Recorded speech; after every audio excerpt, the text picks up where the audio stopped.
कि हमारी जो हिंदी पिक्चर है वो चल नहीं रही, खराब पिक्चर बनाओगे तो कैसे चलेगी। অবশেষে প্রকাশ পেয়ে গেল ঢালিউডের মেগাস্টার শাকিব খান অভিনীত বহুল অপেক্ষিত প্রিন্সের টিজার। রিব্লাস টিজারটি প্রকাশের পর থেকেই পুরো সোশ্যাল মিডিয়ায় নতুন করে শুরু হয়েছে আলোচনা। মাত্র কয়েকটি ঝলকের এই টিজারের মধ্যে দেখা গেছে শাকিব খানকে একদম নতুন এবং ভয়ঙ্কর লুক, যা দেখে দর্শকরা রীতিমতো অবাক। মিষ্টি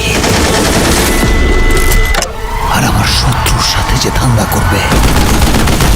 টিজারের মধ্যে বিভিন্ন দৃশ্যে শাকিব খানের পাশাপাশি দেখা গেছে জনপ্রিয় অভিনেত্রী তাসনিয়া ফারিন এবং অভিনেত্রী জ্যোতিময় কুন্ডুকে। অন্যদিকে সিনেমাটির মধ্যে ভিলেন চরিত্রে হাজির হয়েছেন বলিউডের অভিনেতা ধীবন্ধ, যার উপস্থিতি সিনেমাকে আরো আকর্ষণীয় করে তুলেছে।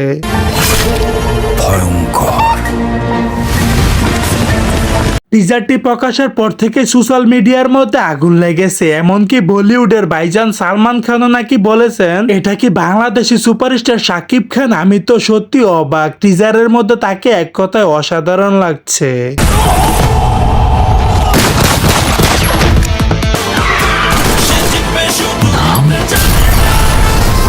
সো দর্শক, আজকের এই ভিডিওটি এই পর্যন্তই। যদি ভিডিওটি ভালো লেগে থাকে তাহলে ভিডিওতে একটি লাইক, একটি কমেন্ট আর অবশ্যই চ্যানেলটি সাবস্ক্রাইব করতে ভুলবেন না।